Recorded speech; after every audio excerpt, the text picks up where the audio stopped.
Hi, everybody. Recently, I have been reflecting on this long-term relationship that I have. And I have all these kind of resentments because I've known this person for a really long time. And over time, there's been really great things and then other things.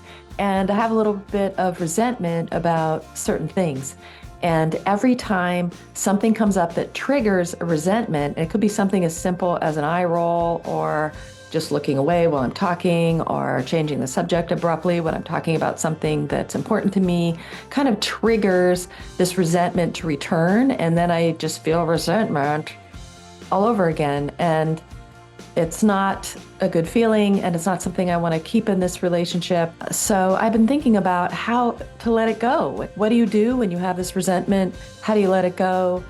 What is it doing to you? Why do you have it? And so today on the I Care About You podcast, we are going to talk about resentment, why you have it, what are the causes, and how to stop it before it eats you alive. So why do we feel so much resentment, even with folks we still have relationships with? Often resentment bubbles up when you feel hurt by someone else. Being hurt by someone stays with you for a long time, if not forever. I mean, some of our earliest memories are of being hurt by someone. When you get hurt, a whirlwind of emotions takes place. You can feel anger, sadness, frustration, confusion, guilt, indignation. Negative self-talk can bubble up to the surface, and if you experience feelings of not being good enough or not worthy of love or kindness, it might trigger the sense of feeling profoundly alone. All of this can leave you feeling wronged, or if you have this negative self-talk is really on a roll, you can feel unworthy and alone as well, which can then lead to you feeling angry that somebody who cares about you is making you feel this way.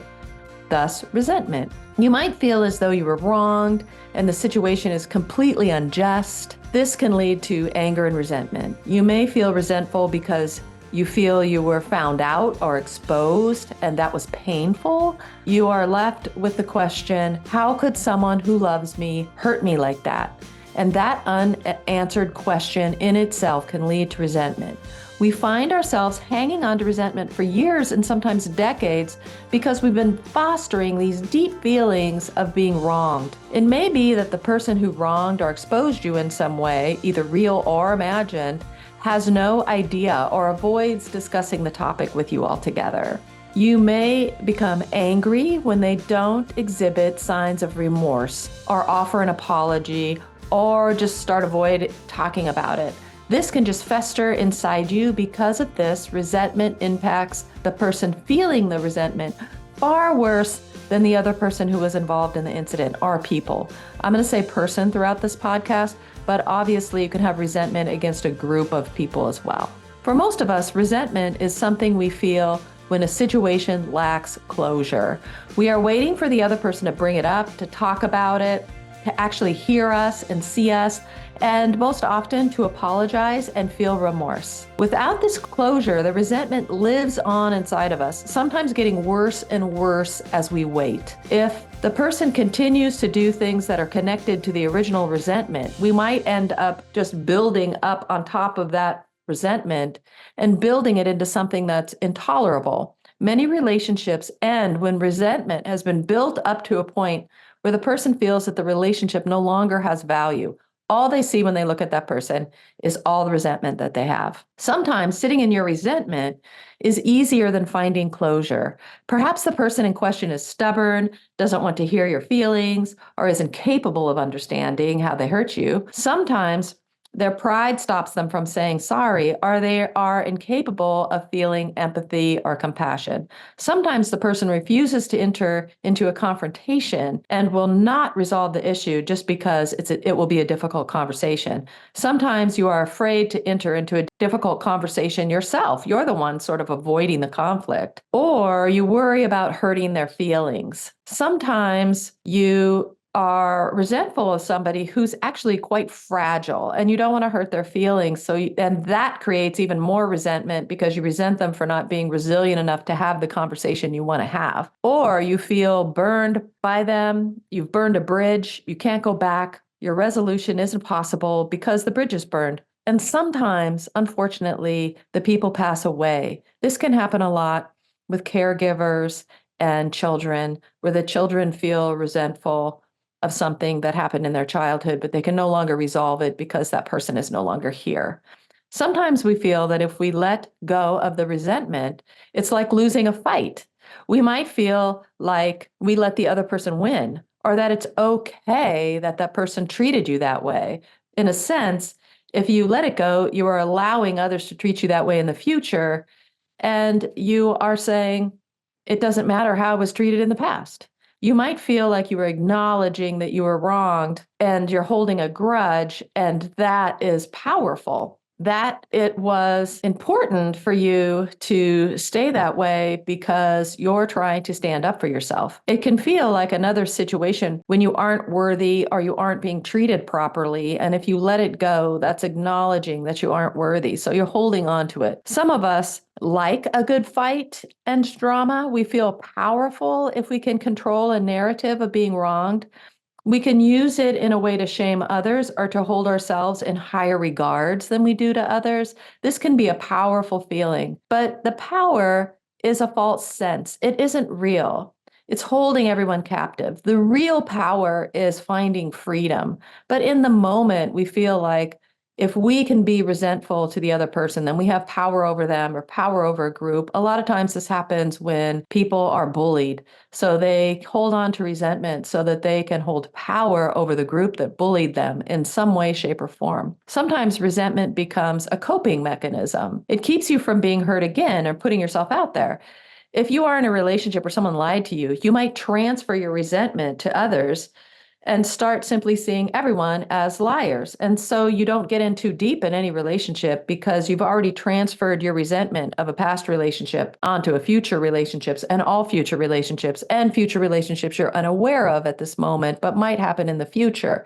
You're transposing all that so you don't have to ever get in too deep, and that keeps you safe. So those are some of the reasons why we might harbor resentment. But it's important to know that resentment can really hurt you. Research shows that a difficult emotion, such as holding on to resentment, can cause the body issues and extra stress. A study was done in health psychology that found adults who held on to anger and hostility over the course of a decade experienced greater cognitive decline than those who were able to forgive. So it's actually not only causing stress in your body, but it's also affecting your brain and your cognitive abilities. When people become bitter and angry and disillusioned because of resentment transference, meaning they have transferred their resentment onto everything in life, oftentimes they have trouble with relationships, trouble keeping friends, trouble enjoying life, trouble just finding people who want to stay with them and engage with them because everything they say is just so negative. How do we let go of this resentment? And before we get into that, I want to specifically say that this is a normal reaction. It's a human reaction. Everyone experiences it. It's not wrong. Experience these emotions is not wrong. It's just being human. But you can move forward and find a way to let go of at least some of your resentment. And here are a few ways to do this. Feeling all of the emotions, again, I want to say is not a problem. It's human to feel all the emotions that resentment can bring. It's not a bad thing. The issue is when the person cannot let go of the situation for whatever reason. The situation will remain unresolved. Understanding why you feel the way you do and processing those feelings in a constructive way is really the key. You can do things like ask yourself, what is the root of the feelings? Can I trace this back to other experiences? Why can't I let go of this anger? Why do I feel wrong in this situation? And what is the history of the feeling that comes up for me? Learning to be curious about the why can help you to not internalize the situation. It can allow you to let go more easily. If you don't internalize it, you can let it go so much easier than if you've internalized it and let it become part of your self-definition, then it's much harder to let go of. And a lot of times resentment from childhood or years and years ago has been internalized, and it's much harder to let go than something that might happen today where you can really ask yourself those questions in the moment that it's happening. And all of these questions, I think, are really important to journal about if that's something you do, or even talk about it into a recorder and listen to it later, or look back on it later, or just free flow talk about it to the wind by yourself on a park bench out loud. So don't just ask yourself the question, why can't I get over this anger? And then think of one little thing and move on, but really explore that with deep conversation for yourself in some way. Get closure. This is a really important one. So much of our resentment is just because we never got closure. Sometimes a simple apology is enough. Sometimes talking it out, talking about your feelings to the other person in a way that you can feel heard by them is important. Sometimes the closure is agreeing to disagree.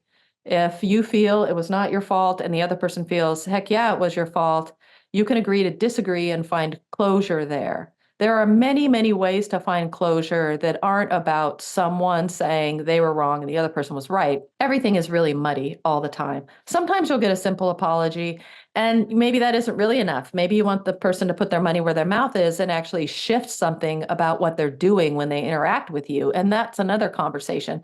Sometimes sorry isn't enough. Sometimes people have to shift in some way, especially if the apology is chronic.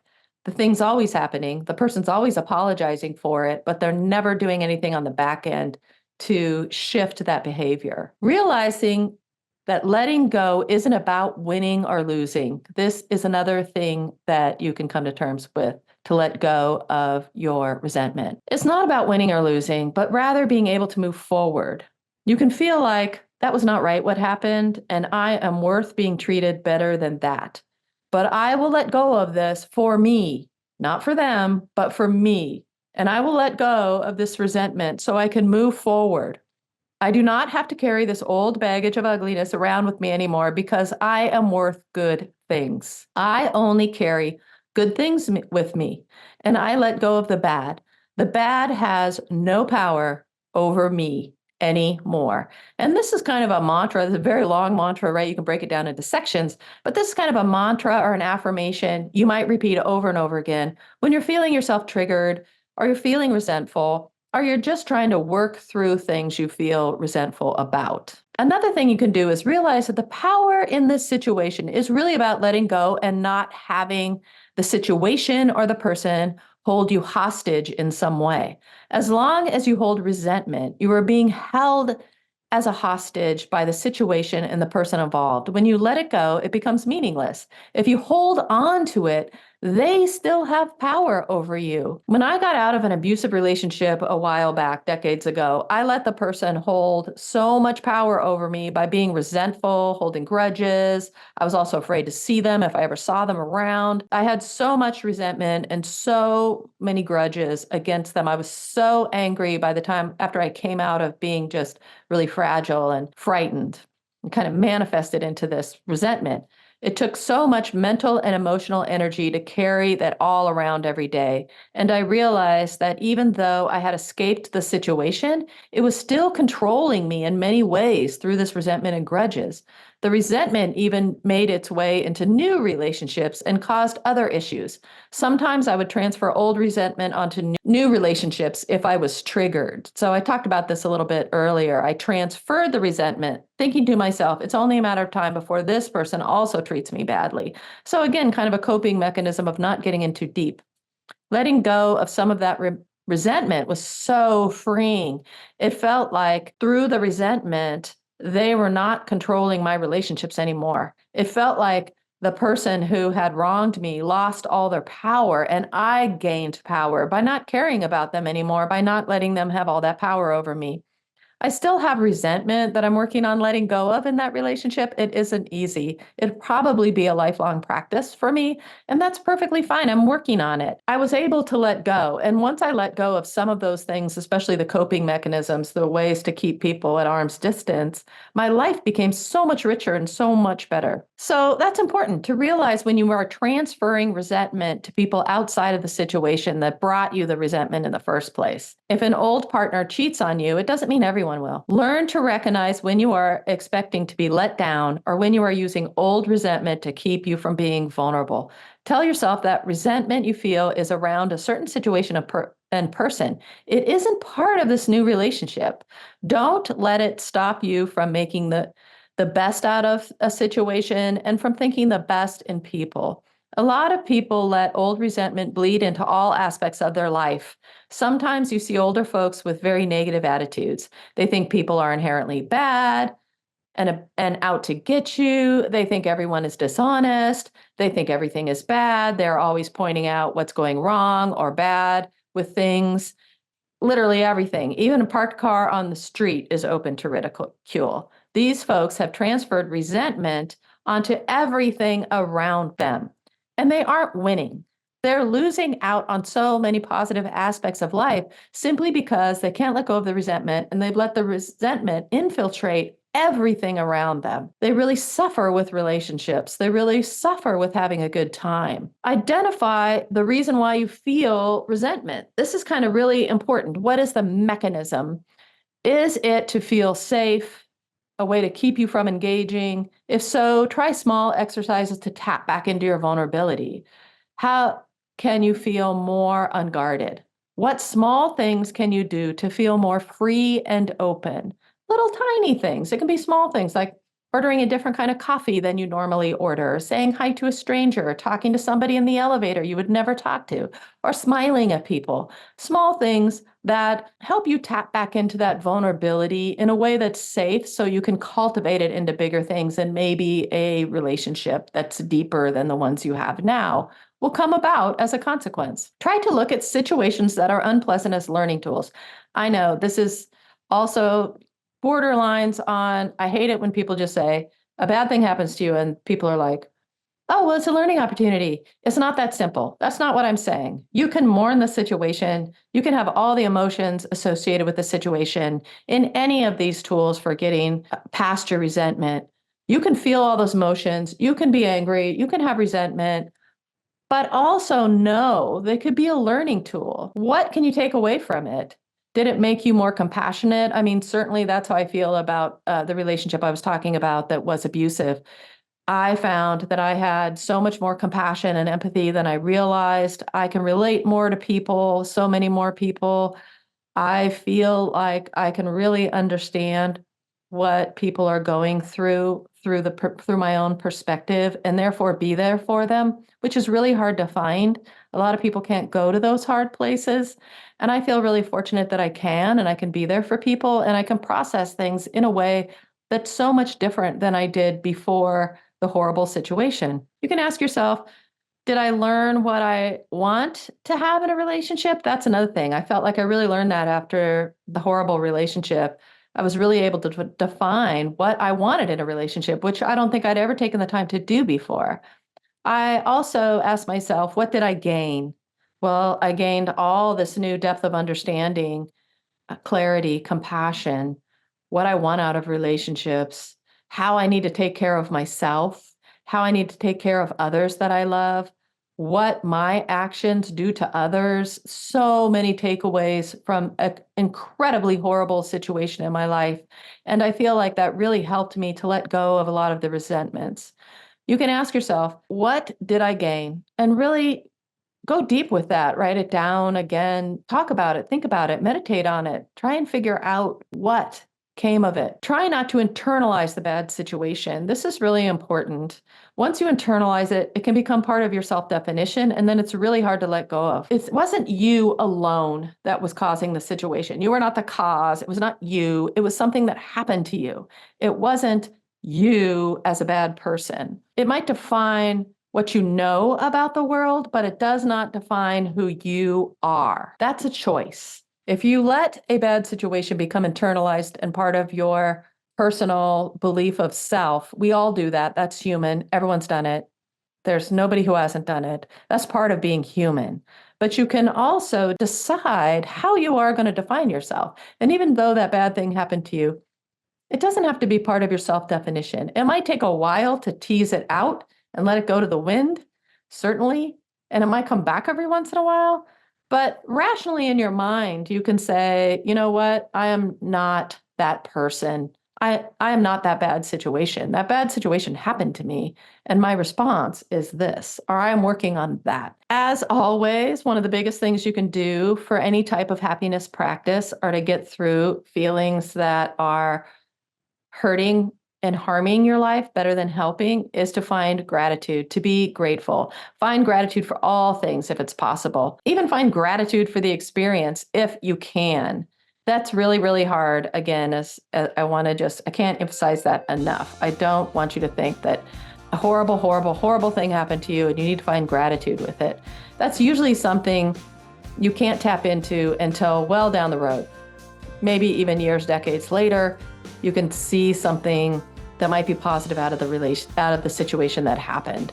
But find gratitude elsewhere, all around you. Try to cultivate gratitude and being thankful for things, giving more attention to the positive than the negative, or at least equal attention to what's good and what's bad, and then try to give more attention to what's good and less attention to what's bad, or find a balance with all of that. You don't have to be a Pollyanna. You just need to become wise. And being wise involves joys, happiness, gratitude, and all of that. And so what I'm trying to say, I guess, is don't dwell on this negative situation that you have a lot of resentment about. Try to dwell on what you're thankful for, what's positive, what brings you joy, what's great about life. Spend a little bit more time trying to do that than dwelling on your resentments. Recognize it when you start to cultivate resentment. And back it up. Let it go. If someone can't say sorry to you, find another way to get closure. Write a letter to them outlining how mad you are, how they hurt you, how they let you down, and that you'll let them go because they aren't worth the time to think about anymore, or whatever you need to say. Tell them you feel bad for them, you hope they will change, but they will not control your thoughts anymore. Whatever you need to do to find closure, there's lots of other rituals besides having somebody say they're sorry directly, because for some reason, in many cultures, saying sorry is a weakness. And so you're conditioned never to ever say it, and it's very painful to say. And if you can't get over that and start saying you're sorry, you make a lot of enemies and you lose a lot of relationships because there's a lot of people out there resenting you because you can't say you're sorry when something goes sideways. And as always, be patient with yourself. These things take time, and some will be a lifelong practice, as I've said. You know, we're all working on these things. We all have these things. It's very hard to overcome everything with a sense of being genuine. And some things you do want to hold sacred in your heart, the good and the bad. You're holding sacred in your heart because they have defined you in some way that you like, that makes you feel good about who you are. I mean, I genuinely like some of the things I got out of an abusive relationship. I wish I didn't have to go through that to receive that, but I feel like there were a few gifts in there that I gave myself. That person did not give me any of those gifts. They don't control that. But I was able to look at the situation in a way where I could pull out a few gifts for myself, and that I hold sacred. That is part of me. I do feel proud that I could overcome that and find some beautiful things there in the relationship that I could take away and carry on in life and feel good about. So be patient with yourself. These things take time, and some will be a lifelong practice, as I said, and that's okay. Just keep moving forward when you can. And when you need to take a break, because you're human. And as always, my friends, know that I love you and I support you, and you got this.